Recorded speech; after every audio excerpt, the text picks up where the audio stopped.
empezar, debo decirle que nací en Salónica. Mi padre era de origen sefardita, mi madre era de origen romagnótica. Mi papá conoció a mi mamá en uno de sus viajes a la universidad porque era médico, y de ahí fui el último hijo que tuvieron después de 20 años de diferencia de edad que tenía con mi hermana mayor y 13 años con mi otra hermana. Mi hermana se llamaba Emily. Hasta hoy día, cuando pienso en ella, tengo un nudo en la garganta. Fue una hermana muy querida, que cuando hablaban de ella, a mí, a pesar que tenía 7 años, se me rompía el corazón de saber que no tenía dote y no se iba a poder casar. 7 años, ella tenía 20. Y en aquella época en Grecia, solamente cuando se tenía, no en Grecia solamente, me imagino que sea en Esmirna o en todo el Medio Oriente, había que tener, el padre tenía que tener una dote, y mi papá no tenía, apenas tenía para que pudiéramos vivir sin pasar hambre. Cuando entraron en 1941, no sé la fecha, no me recuerdo la fecha exacta, a partir de este momento empezaron las tremendas vicisitudes para toda la comunidad judía. Los alemanes a los pocos días llamaron en una plaza de Grecia que se llama la Plaza de la Libertad a los jóvenes de 18 a 45 años. Esa gente la tuvieron haciendo ejercicios con un sol muy fuerte y sin parar durante 12 horas, obligándolos a hacer ejercicios, y prácticamente los que han podido aguantar, o los que no aguantaban, los fusilaban, les tiraban, los mataban en el acto, y posteriormente todos pasaron, los inscribieron inmediatamente y los enviaron a trabajos forzados.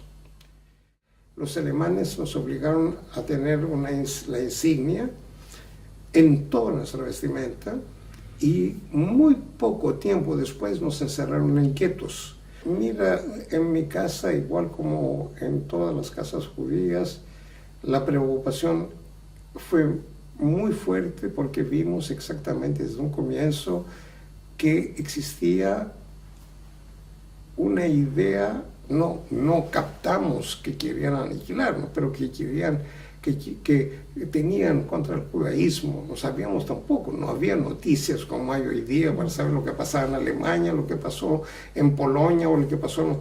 Ahí no teníamos absolutamente, o sea, nos pilló muy desinformados, y por lo tanto todo lo que sucedió no hubo tanta resistencia porque se creía ya va a pasar, pero esto iba empeorando cada vez. Hambre empezamos a pasar desde los 5 días que entraron los alemanes, y fuerte, porque no había víveres. Prácticamente ellos se posesionaron de todos los víveres que había y dejaron nada más que muy poco trigo, muy poco. O sea, yo me recuerdo que comíamos apenas lo necesario para no morir de hambre. De repente, una mañana, a las 5 de la mañana, irrumpieron dentro del barrio, entraron en nuestras casas, nos dijeron que nos daban 20 minutos para preparar una maleta, gritando que no se lleven nada más que cosas de valor, porque todo lo demás lo van a tener a destino. Cuando llegamos a la estación, había un tren que tenía fácilmente unos, no le voy a decir con exactitud, pero podía ser unos 24 vagones de ganado y tal vez más. Nos pusieron en estos vagones 60, 70 personas en cada uno de los vagones. No podíamos sentarnos. Había dos, dentro de cada vagón, había dos barriles, uno con agua y otro vacío, en uno para tomar agua y en el otro para hacer las necesidades. El viaje duró 5 días y 6 noches, que ahí sí que es indescriptible lo que pasó dentro de este tren, indescriptible. Los gemidos de los ancianos, los lloros de los niños, el parto de una mujer, el hecho de que no pudiéramos en ningún momento nosotros como jóvenes sentarnos, porque no había donde sentarse, no había lugar. Nada más que sentado podía estar la mitad de los que estábamos sentados. Ya no hablemos de estirados, porque había estirados uno encima del otro. Eran las 5 de la mañana, se encendieron unas luminarias y desde luego empezaron a entrar hasta prisioneros, hasta deportados, tirándonos afuera con... Dijimos, pero ¿cómo vamos a encontrar nuestras maletas si están apiñando una encima de la otra? Y ya se habían abierto algunas. No sabíamos, había un desorden en esta estación, abajo todos, uno buscaba a su mamá, buscaba a su papá, buscaba a su hermano. Al final nos encontrábamos, nos abrazábamos, no sabíamos qué hacer, qué es lo que está sucediendo. Es algo que a partir de este momento, y a partir de antes también, pero este momento de ahí en adelante empieza prácticamente el calvario y el martirio más tremendo que uno se puede imaginar. Entré en el barracón donde me destinaron y no pude comunicarme con nadie. Entonces, como quería saber qué es lo que pasa, que mi papá, que mi mamá, que father, un poco en inglés, un poco père en francés, lo poco que podía saber de... al final alguien me entendió, father, que es... y me pescó de la mano y me llevó y me mostró el humo que salía de la chimenea y me dice, ahí están tus padres.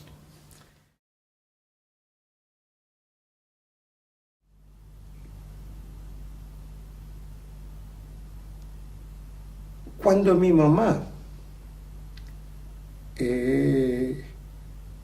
nos tiraron abajo los vagones, tenía un anillo en el dedo, me dijo, tómate este anillo para que tú lo guardes y después me lo entregas. Y me dio el anillo, y cuando nos desvistieron, entonces dije yo, si me lo roban, me lo puse en el trou du cul. No sé si conoces esta palabra francesa. El trou du cul es en el ano, en la única parte donde me lo podía esconder.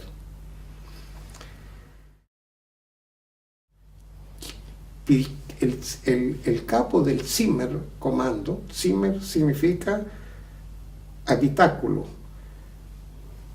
Este tenía derecho a pedir refuerzos, entonces pidió refuerzo porque le dieron el anillo. Y yo entré en el campo y encontré a mi hermana moribunda. Estaba con un tifus de vientre, yo no sé si tenía más de 24 o 25 kilos. La vi llorando de verme a ella en la forma como me vio y yo sollozando de verla a ella que se nos iba. Y sucedió que murió este mismo día por la noche. O sea que Dios quiso que yo la viera por última vez antes de que muriera. ¿Quién? A una hermana que ha sido casi una mamá para mí. Tal vez me ha salvado un poco de la falta de madurez, porque toda persona que podía pensar o ponerse a pensar, era imposible que quisiera aguantar todos porque en un momento dado, cuando murió este cuñado mío, y esta noche ya me encontraba con él, podía tener de vez en cuando, cada uno en su trabajo, llegábamos la noche, pescaban, me daban mi gamel era de sopa, me tomaba la sopa, me comía el pan, me lo dejaba para el día siguiente en la mañana y me iba a verlo a él, para por lo menos tener un consuelo con él y un consuelo y tener una compañía, y que él se me haya muerto y que no tenía más a nadie más en el campo, ni conocidos ni nadie. Esa noche me llegó una desesperación tan grande que fue el paroxismo de la desesperación. Quiere decir, ya o caía, como dije, en el abismo, o me hacía una filosofía, me decía, tú no tienes por qué tener miedo, porque tú, si los demás mueren, vas a morir tú también. Si murió tu cuñado, murió tus primos, murieron. Cuando te toque, pero tú no tengas miedo. Porque uno vivía con angustiado, vivía con miedo permanente. Y cuando yo me saqué el miedo, empecé a tener todas mis antenas puestas para evitar que me pasara algo fuera de la inanición que estamos pasando, pero que no me castigaran, que no me... Pues permanentemente estaba atento que no me pasara nada.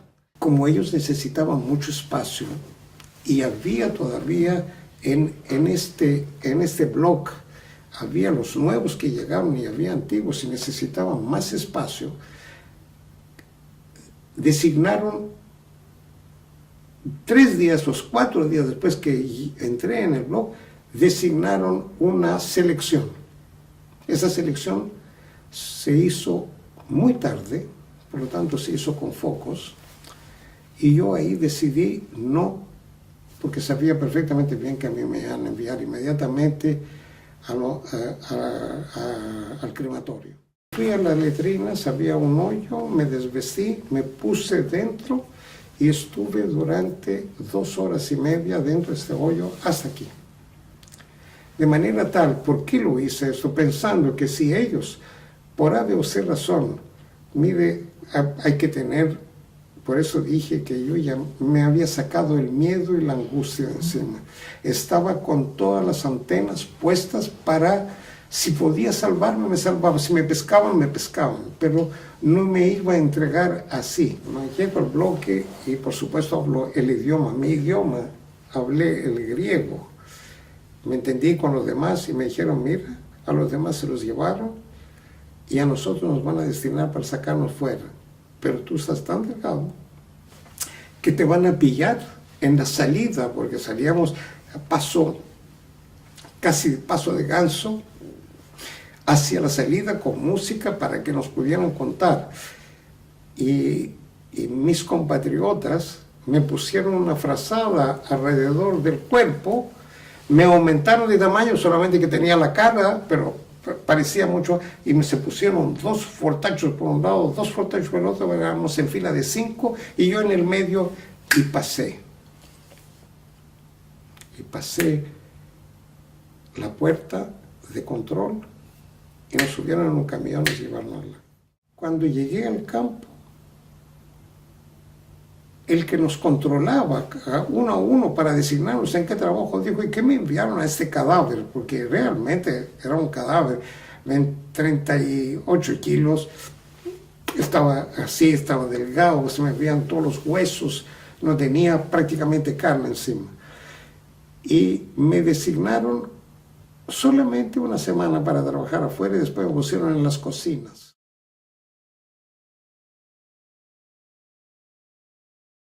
Decidieron evacuarnos hacia Alemania.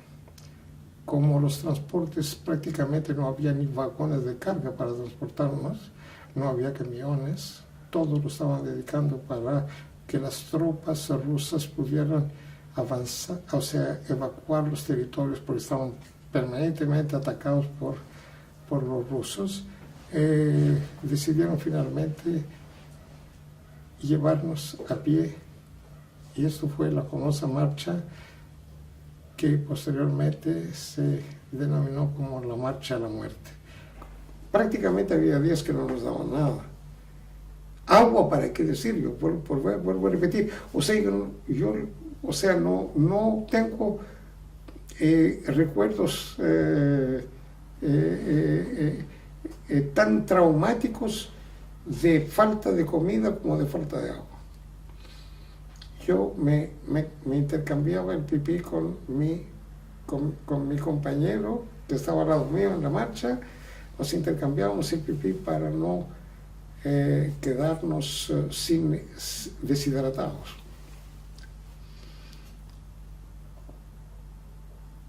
Parece increíble.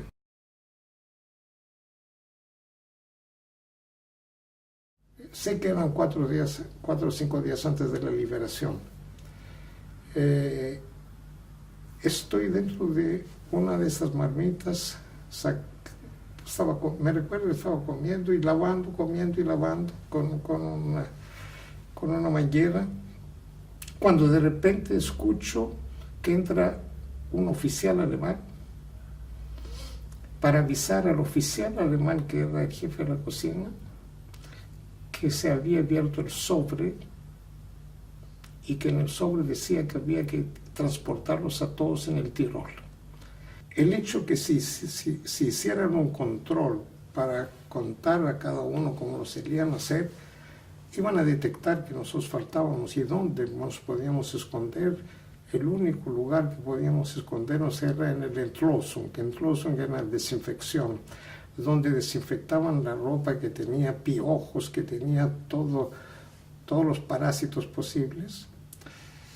El pasar 3 días allá donde hicimos en el mismo lugar, sin comer, sin beber, haciendo nuestras necesidades en el mismo lugar sin movernos, hasta que en un momento dado yo fui el primero, porque los demás casi estaban desmayados, en salir del Entlosung, y me caí desmayado, y los americanos ya estaban entrando dentro del campo para ver qué era ese alambrado, y ahí es donde me encontraron a mí, y les expliqué que había otros tres escondidos, y nos llevaron a una enfermería de campaña, donde nos mantuvieron durante 10 días hasta reanimarnos, hasta darnos de comer muy de a poco, para que nos pudieran posteriormente soltar, porque ellos tenían que seguir. No creo que alguien en el momento de la liberación haya mostrado júbilo, por la simple razón que éramos casi cadáveres, éramos personas que sin sentimientos, sin nada, éramos realmente peor que animales.